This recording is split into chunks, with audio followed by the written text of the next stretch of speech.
Hello and welcome to The Loop. I'm Matt Bruning. And I'm Renee DeFord. Saturday is Veterans Day, a day to honor those who have served our great country in the armed forces. Director Jack Marchbanks stopped in Lucas County at the Northwood Outpost to participate in a program to do just that.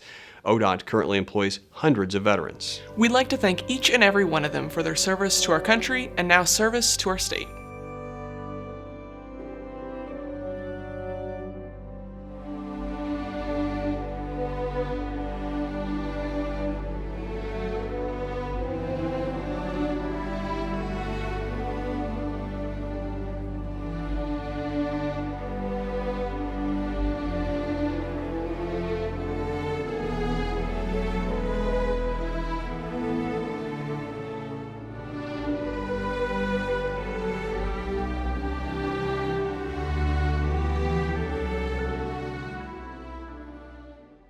With the first signs of winter already here, it's a good time to remind you to give our plow crews plenty of room to work when they're out on the road. But no one knows that more than Chuck Ashmore. He's been driving a plow truck at ODOT for 42 years. When you start coming up on us, if you'll just slow down a little bit, give us the room that we need to do our job and to make everybody's life a whole lot better. Because once a wreck happens, now everybody's caught in it, even us. I mean, we can't get around it either if we're stuck in it. Last winter, our plows were struck 26 times. 13 of those came during the winter storm around last Christmas. So remember, ice and snow, take it slow. Let's all be safe on the road this winter. In Northeast Ohio, lake effect snow can quickly reduce visibility and cover roadways, even with all our crews out.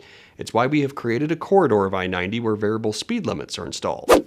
The I-90 Lake Effect Corridor was developed in 2017 and runs from State Route 44 to State Route 528 in Lake County.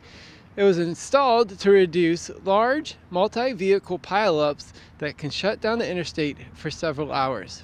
Since 2017, the digital speed limit signs have decreased major winter crashes by half. It also has reduced regular winter crashes by 43%, and rear-end crashes have decreased by half. Law enforcement and other emergency partners met with ODOT to talk about how the corridor has been working and ways to improve operations for the future.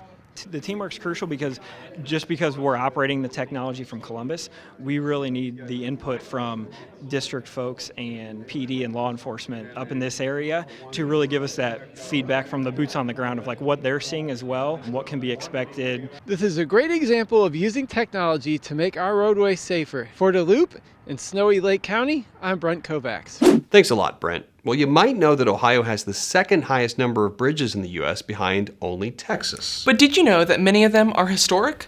Our Who Knew Guru tells us more about them and how we're working to preserve them for future generations. Historic bridges represent a cultural resource as well as a work of art, and Ohio has a ton of this art.